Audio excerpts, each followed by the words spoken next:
What's up everybody, D-Man back. Welcome to a brand new video, and today we're going to be doing a discussion about the new Halloween 2018 trailer. Joining me for the first time is Dylan McCandless. You want to introduce yourself? Well, you just did. I'm known on YouTube as Superdm64. I'm mainly a featured player on Zazibar's channel these days, although I do have a channel of my own that I post to very irregularly. I talk about pretty much everything. I used to be mainly Godzilla and kaiju related stuff, but I've branched out to talking about whatever I want, and then that's who I am.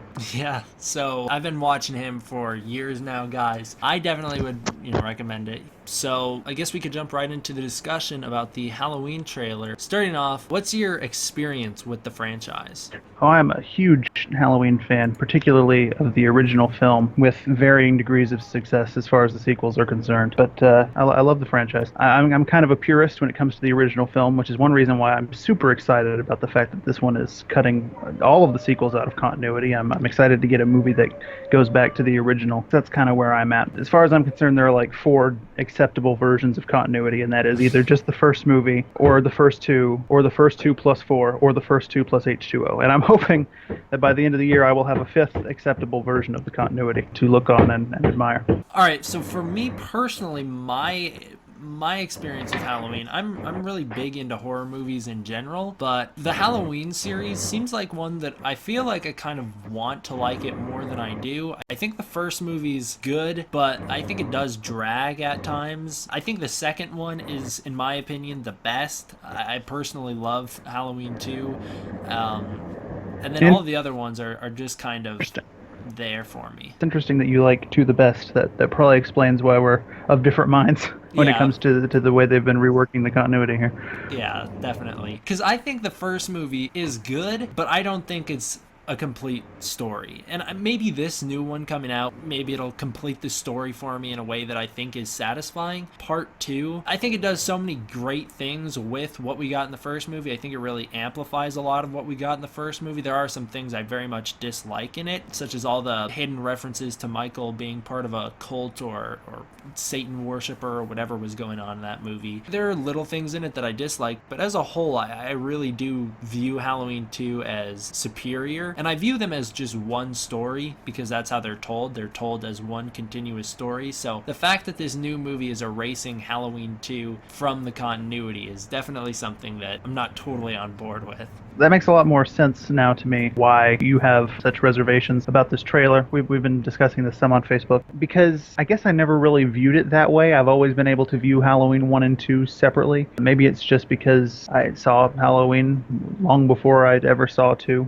2 was actually one of the last ones in the franchise that I got around to watching, weirdly enough. It was kind of a Godzilla situation. I didn't really see any of them in the right order. But I can see where you're coming from. From the way you describe it, that would be if Tarantino said he was making a new Kill Bill movie that ignored Volume 2. It would be really weird.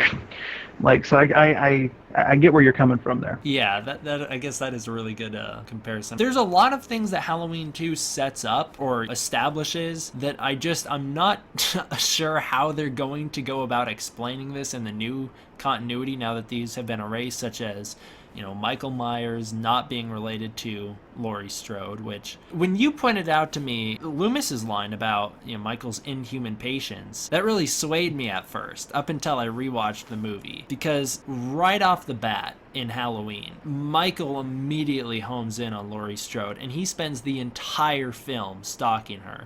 And it never really occurred to me up until now that it's no longer canon that they're brother and sister. It never really occurred to me how much he watches this person, but now that it's just some random person, it's like he really focuses on her for some reason that I just can't explain anymore. So right, but see, to me, the ambiguity of that actually kind of makes it a little bit scarier. I've always viewed the first Halloween film in kind of the same way I view Alfred Hitchcock's The Birds, in that you don't know why the birds are going crazy and attacking people, and that's part of the reason why it's so frightening, because you don't understand it. And as Falcone once said to a young Bruce Wayne, you always fear what you don't understand. It's a similar thing with the original Halloween. If you put yourself in the mindset of somebody sitting in a movie theater in 1978 1998, having no idea that there's ever going to be a sequel. It just seems like he picks her seemingly for no other reason than the fact that she walks up onto his porch to drop off the key. And there's something incredibly scary to me about the idea of this guy just picking this girl because she walked up on his porch and then stalking her to such an inhuman degree, to the point where in this new movie it's like 40 years later and he's still wanting to come get her.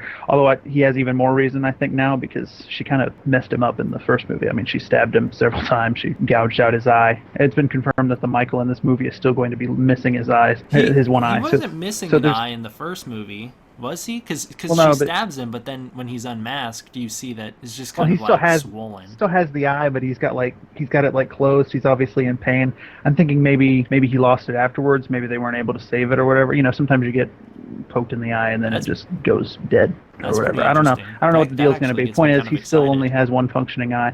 If you look at the mask too, the company Trick or Treat that releases the Michael Myers masks for Halloween every year, they put up their images of the mask that they'll be selling from this movie. And if you look at the neck, it's actually still got the hole in it for where she stabbed him with the knitting needle. Nice. So they're very conscious about continuity in this new movie. She's got the scar on her arm. That's something that we saw in the trailer that we've never seen in any of the other sequels, where he scratched her with the knife. I don't know. I see all of that. And what I glean from that is this movie's clearly being made by people who love the first film as much as I do. I'm very excited about that. But yeah, to me, there's just something creepier about the idea of him picking a person almost at random and then following them until one or both of them is dead, and he's that determined. He's a force of nature, as opposed to him just trying to kill his family members, because at that point, even if you live in this universe, all you have to do to not be killed by Michael Myers is, one, not be related to him, and two, not be in his way. Whereas in a universe where he can pick anyone and then follow them until he kills them, really nobody's safe, because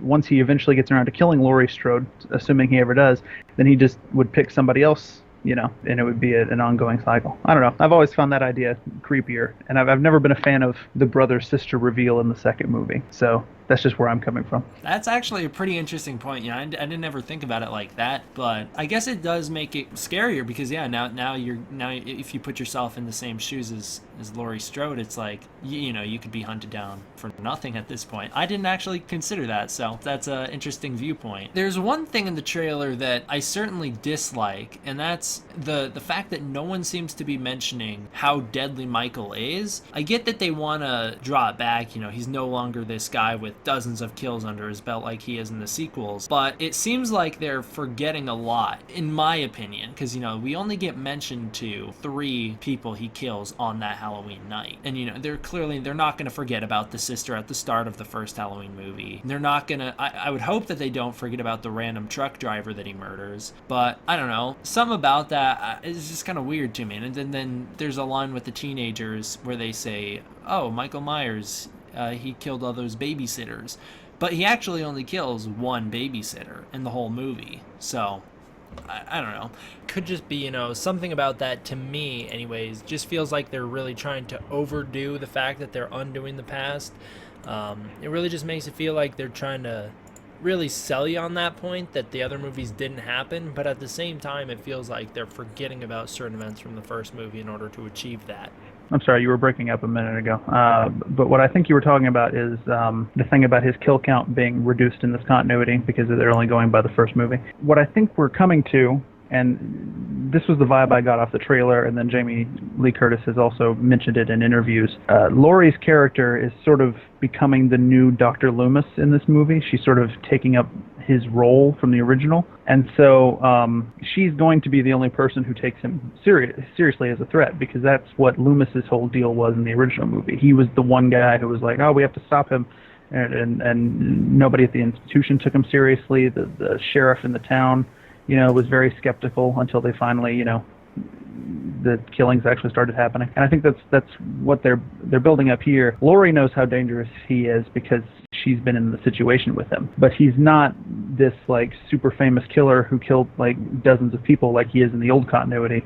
So I think we're going to get a situation where she's like the Sheriff Brody trying to tell everybody that there's a shark in the water and everyone else just sort of going about their lives. Yeah, that does make sense. And there is that clip of Jamie Lee Curtis mentioning that she has that same role in this movie. So that could be one reason why they're really not focusing on any of the other kills that he has throughout that first movie. I just found that kind of weird, because my understanding is that these reporters at the start of the trailer. They're making a documentary.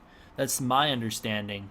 Feels like if you're going to make a documentary, you want to be a little more thorough. What did you think about the whole courtyard scene at the asylum? Oh, well, visually, I think it's a very interesting setup. We're obviously only getting a choppily edited version of it in the trailer. I'd like to know the thought process behind the British documentarian bringing the mask to show Michael, and I'd like to know what exactly he thinks he's going to achieve there. It Yeah, seems I don't know. if that's the thing that sets Michael off, like to go on the killing spree, is seeing the mask again. That's kind of interesting because like the one good idea that I kind of liked in the Rob Zombie movie, because the only good part of that movie is the stuff where he's actually in the asylum, like talking to Loomis and stuff. Like everything before that is not terrible, and everything after that is pretty bad. But there's that one little section of the movie that's really interesting. And one facet of that I thought was cool was Michael's sort of obsession with masks. I don't know if that's setting him off to go on the killing spree. If that's what they're doing, it may be a nod to that, because we do know that they're paying slight nods to the other movies, even though they're not in continuity with it. There's a scene in the trailer that's very reminiscent to something that happened in H2O. There's some Halloween 4 vibes going on with the gas station. Yeah. They are winking at the franchise, even if they're not acknowledging it. It is visually pretty appealing. There's even a little bit of a documentary-esque style in which they filmed that portion, which is funny because it's, about people making a documentary. I wonder, do you think they're going to show Michael's face in this movie, or do you think they're just going to always have it be from behind? I don't know, because they did in the first movie, and this movie is going back to the first movie more than anything else, so they might not have as much compunction about showing his face, because it was the other sequels that sort of never did it again. I think there's one other sequel where we get a glimpse of his face. Yeah, one of the ones with the little girl. Yeah, I think it was 5. But for the most part, you never see the face in the sequels. So they might. I don't know. I have a feeling we might just get the back of his head in that scene. Or maybe he does turn around and that's when we see that he has the one eye still gouged out, Who knows? The overall history of the franchise would lead me to believe that they probably won't show his face. But then again, I think there's a slight possibility that they might. It's not really going to matter even if they don't have the original guy anyway, because it's 40 years later. So notice, yeah. And he only had that one shot in the dark, so. They can pop any middle-aged man in there and it'll look fine. Do you think Michael's gonna have supernatural abilities? 'Cause in the first movie, the only real supernatural thing we see him do is not die immediately after being shot. And he also has this weird way of just popping up in places, That's true. Although the camera always cuts away, so you don't know if he's like, sidestepping his way behind the shrubs or whatever. There's also the one scene where Laurie looks out her window and sees him behind the clothesline. And even though the camera cuts away from him, she never looks away from him. But then when the camera cuts back, he's gone. So Obviously, either he walked away and she didn't react to seeing him walk away, or he just kind of disappeared, because once the camera cuts back to Laurie, she's like freaking out that he's gone. So it leads me to believe that she didn't see him walk away. He is, see, that's the thing. A lot of people are like, oh, he won't be supernatural at all because they've cut out all the sequels. He was kind of vaguely supernatural in the original movie. What he wasn't was Jason Voorhees, which is what they kind of turned him into in the sequels. Especially in like 4 and 5 and 6 when he's getting gunned down by riot squads and then crawling out of the hole to fight another day. That wasn't his deal originally. So I think we'll probably get that. I think he'll be sort of vaguely supernatural but still grounded. Kind of the way, they handled him in H2O, because in that movie they kind of went back to like the Halloween 1 and 2 type Michael, where he wasn't super unkillable or anything. Halloween 2, he's like totally down to burn his entire hand off without flinching when he drowns that girl, or when he burns her face off. He gets shot in the eyes and walks it off, so. Yeah, and apparently Michael in the old continuity has like Godzilla level abilities, yeah. Yeah, like full-on Hulk regeneration, where he just gets one eye gouged out and then both of them shot. What is Laurie's thing with going for the eyes, first of all? She's just a great shot, man. She doesn't have a choice. She is. That's another thing I love about this trailer for this new movie. I always wanted to see a Laurie Strode who went just full Sarah Connor and just like got all paranoid and started like weapon training, because we kind of got a little bit of that at the end of H2O. But she spent the majority of that movie running away, and only at the end, grew a pair and started fighting back. She was basically more like Ripley from Alien as opposed to Aliens in H2O. Whereas Laurie in the original films is very much like Terminator 1 Sarah Connor. And then now it's her Terminator 2. Now she gets to come back with a vengeance. Oh yeah, she does look pretty badass in this movie. I'm excited to see that. And she's a crack shot too. She shoots him through that window, but it turns out to just be a mirror. Gets him in the window, has perfect aim on that stale mannequin. The good thing for Michael Myers is he makes it pretty easy for her. He just stands in one spot half his life, so she doesn't have to worry about a moving target too much. It's true. He has a habit of staring at walls for years at a time. So Exactly. He has the Drax the Destroyer approach to being invisible. I'm sure I'm invisible. Hi, Drax. Yeah, well, it's worked for him so far. What are your thoughts on the new mask? Oh, the mask looks great. I forget the name of the guy that they got to do it, but he's the guy who won the Oscar for Suicide Squad last year. Even though I thought that Oscar should have gone to Star Trek Beyond, that Killer Croc makeup was great, and he has, I think, done a great job on this new mask. I buy, looking at it, that it's the same mask from the original, aged by about 40 years. Sure. I think he nailed that. Most importantly, he got the eyes right. Yes. The eyes on the Michael Myers mask are very important because if you cut them too wide or too small, it doesn't look like Michael Myers. H2O had the ridiculously big eyes on one of the masks that they used for that movie. Not a fan of. I don't like when you get to see his eyes too much. I like the blackness that this mask has. Right, and there's not a single shot in this trailer where I can see his eyes after he puts on the mask. I'm sure there'll probably be at some point in the movie we'll get a closer up look at him and you'll see at least the one eye. I'm sure, but as far as what we've seen in the trailer, it's pretty dead on. I definitely think that this is probably the best mask aside from the first, in my opinion, because the second one looks a little awkward in my opinion. Then past that, I definitely don't like the other masks. It always felt like they were trying too hard to make it more of its own thing than it should have been. It's just the William Shatner mask. It always felt like they were trying too hard to make it Michael Myers, separate it. And I like how this one just kind of goes right back to how it started. And although I hate the Rob Zombie movies, the one thing that I took away from them that I really liked was the mask. And I think this one probably one-upped those, in my opinion, because those ones were a little bit too dirty. This one looks just right for me. Yeah, I think it's a nice blend. And again, it just makes sense. This is a mask that has assumedly been in some sort of custody for the last 40 years. And, it's aged and it's shriveled and it's, I'm assuming it's latex. Yeah. I'm sure in real life it probably would have fallen apart by now, but hey, it's a movie. They mention in the trailer that Michael Myers goes into custody after the first movie, after the events of the first movie. This is why he's locked up when we see him again. Do you think that is going to retcon the end of the first movie when he's just gone? Do you think like he gets up and tries to run off and they just catch him? I think he gets shot, falls off the balcony, disappears, just like we saw in the first movie. Again, everything I see in this trailer leads me to believe that the people who wrote and directed this are as big of fans of the original as I am. And so I don't think they're going to retcon anything. I think he falls off the balcony, just like we saw, gets up, and then later on that night, who's to say how much later, he gets picked up by the police. Because, after that business with, the murders, I'm sure that the police kicked themselves into gear. I'm assuming that something similar to what we saw in Halloween 2 happened, where Sheriff Brackett got hit by a car in this one? One can only hope. Listen, Ben Framer better be alive in this new continuity. That's if you're gonna get anyone back by retconning Halloween 2, you gotta bring Ben Framer back.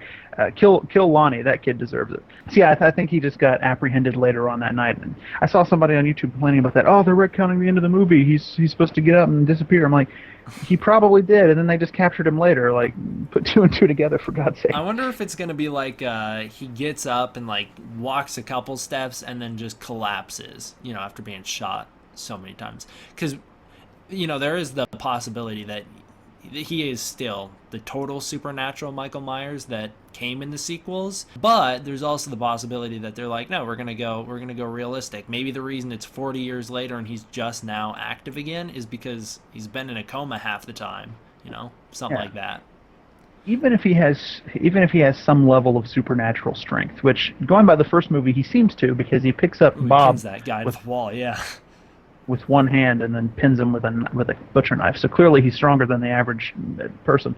Even still, he's been shot 6 times. He's been stabbed somewhere between the chest and the gut. It's kind of hard to tell because they didn't have the money for blood in the original. and he's been poked in the eye. He's had a knitting needle shoved into his neck. I mean, he's pretty banged up by the time he slinks off into the shadows at the end of the original movie. So it's not hard for me to imagine that even someone who with enhanced strength would probably get easily apprehended at that point. Yeah, I could see that. And then not to go back to Sarah Connor from Terminator 2 again, but I like to imagine him doing the fucking like pull-ups like she did in that movie. Yeah, like, for the last 40 he's been waiting. He's been ready. He's just in sitting good his cell, shape. just sitting in that cell like I'm gonna get her.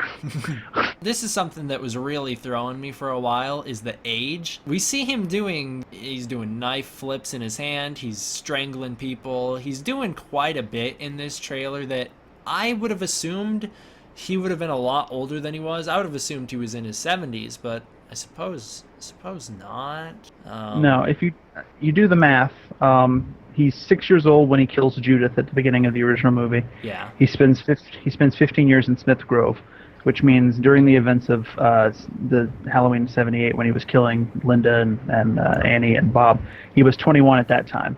So he would be 61 years old now. Now 61, getting up there, but not necessarily Nita Walker status. Right. A 61-year-old, especially one who's oddly strong anyway, like Michael Myers, who's taking good enough care of themselves, could probably stay in relatively good shape. It's not as ridiculous as in the zombie movie, the Rob Zombie movie, where we're supposed to believe that this kid grew into a WWE superstar living on like bread and water or whatever they were feeding him in that place.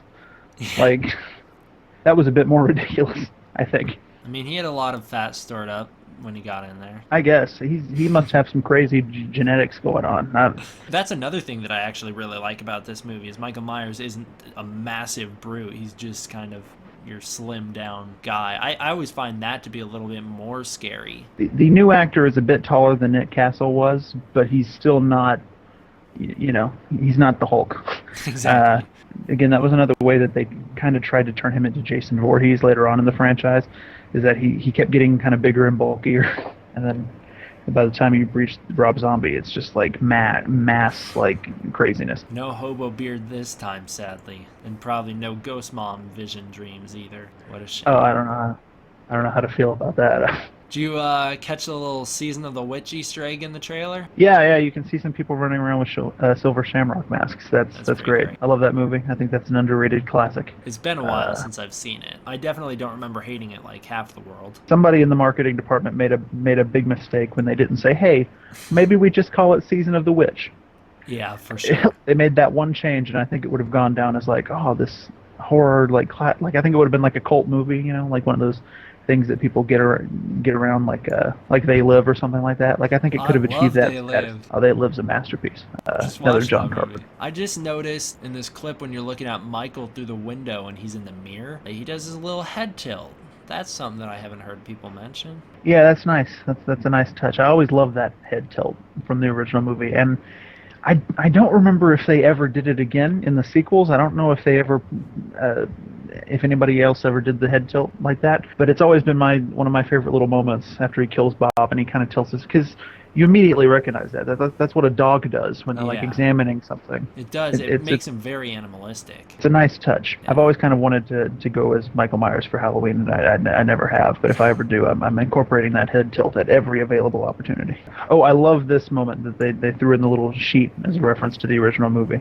That was oh man, that used to terrify me.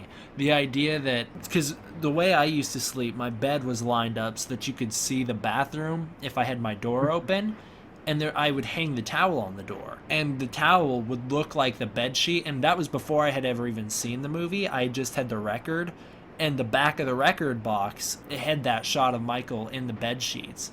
And every night I used to look out my bedroom door and I would see that towel hanging there. Oh man, that would freak me out so much. All I could think about was Michael Myers being there. Yeah, I used to think that was so silly, but the more I watched that movie, the more I've come to enjoy it, because Michael Myers in that movie, and I think we're getting this again in this movie based on like the teeth thing.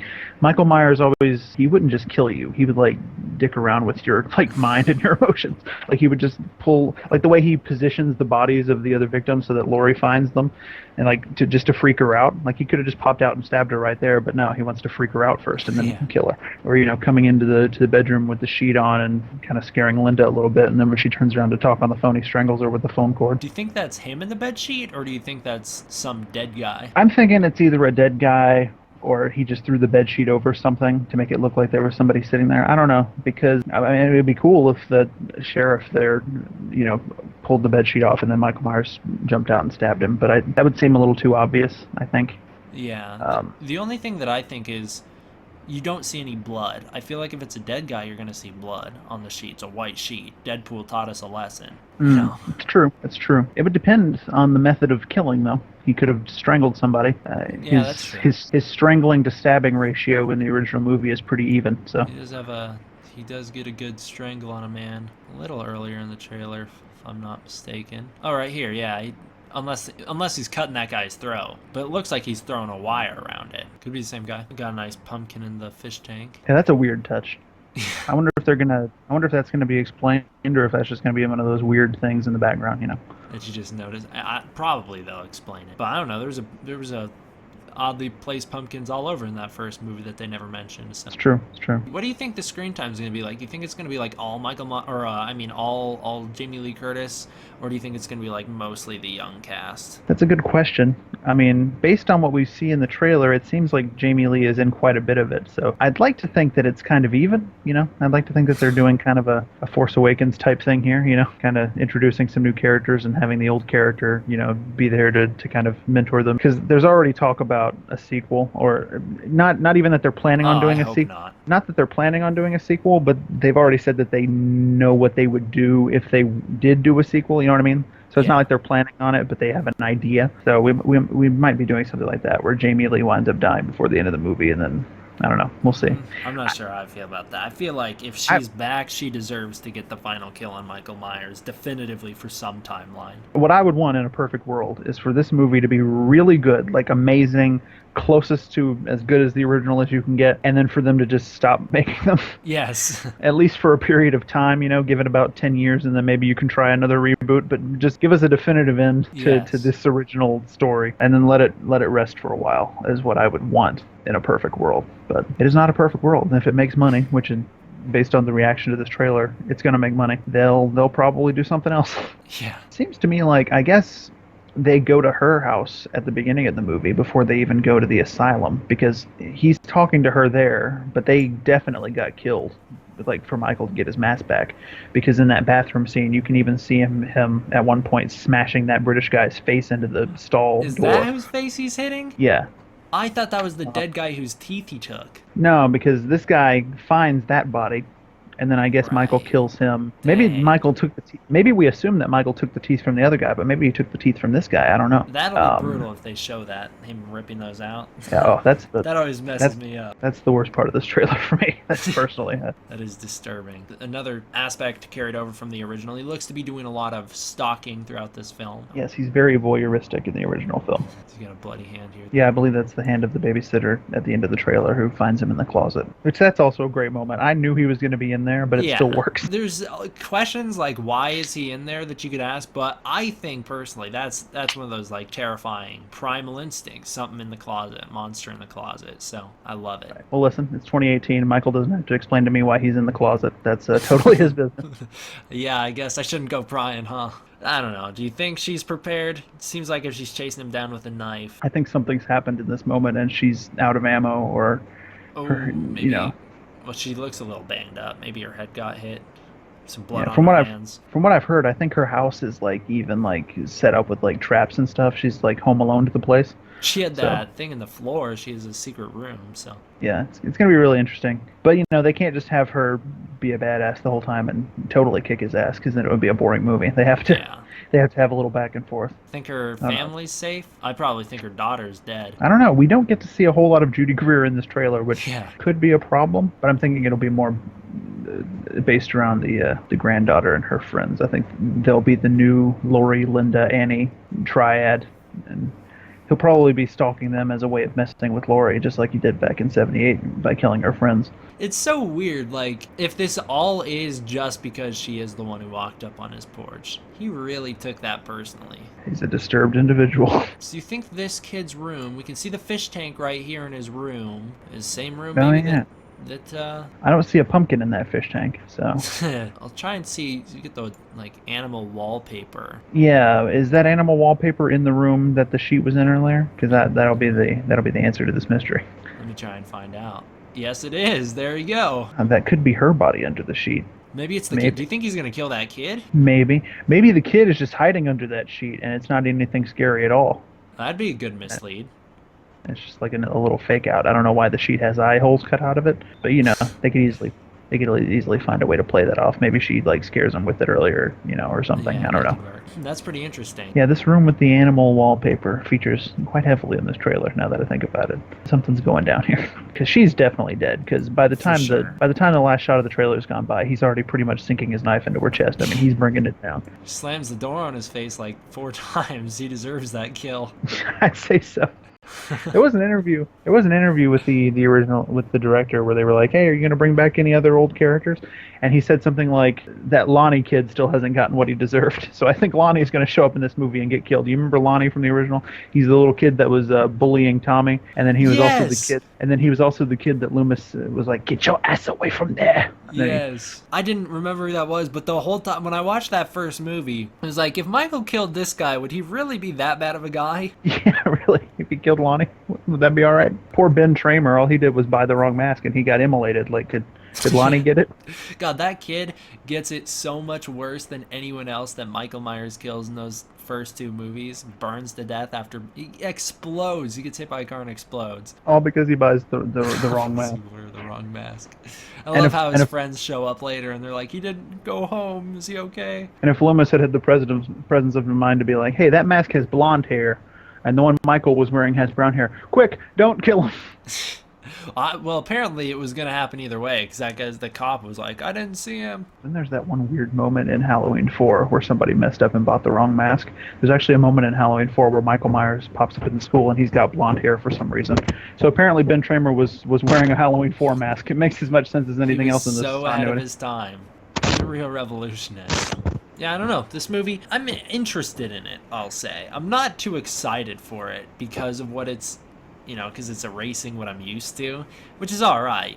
That's not, it's not like that's a deal breaker for me, but I'm very interested to see how they handle, if they explain Michael's motives, why he's so focused on Laurie Strode, how they handle the supernatural aspect of it. I'm very interested in all that. So I can't say I'm too excited for the trailer, but it certainly has me on board. Well, production quality wise, it looks amazing. It's going to be a very pretty movie. I think it's going to be very well shot just from what we've seen. I mean, some of that aerial stuff when they're in the courtyard and and you see the checker pattern on the floor. It's kind of like a chessboard is what I get from that. And I don't know what the significance of that symbolism is supposed to be, but at least it's more subtle than the woman with the white horse in Rob Zombie's Halloween 2. I hate that movie. Such a weird movie. I don't know. It has me interested. Yeah, well, since you've explained to me that you like Halloween 2 more than the original, which is very interesting. I haven't met very many people who have that opinion. I totally get it. I see where you're coming from.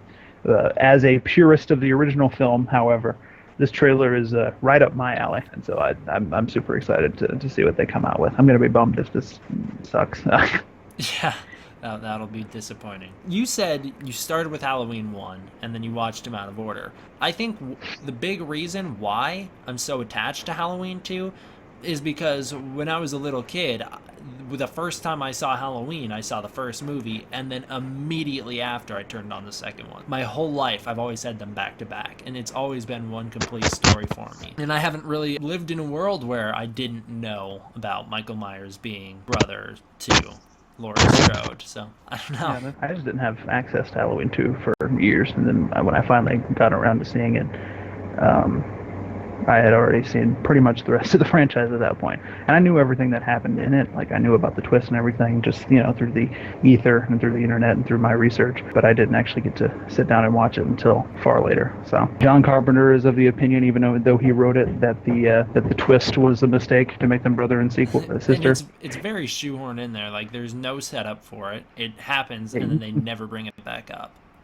You can tell he didn't want to be writing it. John Carpenter's done a lot of things in his career that he didn't want to do because he likes money. That's where we're at. So he's back on board for this one. He is. Apparently, he just loved the script that they showed him, and so he signed up to produce and to do the music. That's another thing that gives me a lot of confidence is that John Carpenter liked it. So that immediately makes me think, ooh, this might be actually really good. I need this to be good. Resurrection was, oh god, and then there were the reboots. That is the one Halloween movie that I've never watched. Oh, you haven't seen Busta Rhymes fight Michael Myers through the power of Kung?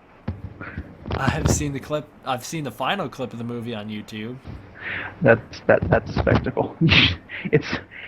That one is kind of fun to watch because of how bad it is. So I would definitely give that one God, I'm not looking forward to it. Thank you for joining me in this discussion about the upcoming Halloween movie. I really appreciate it.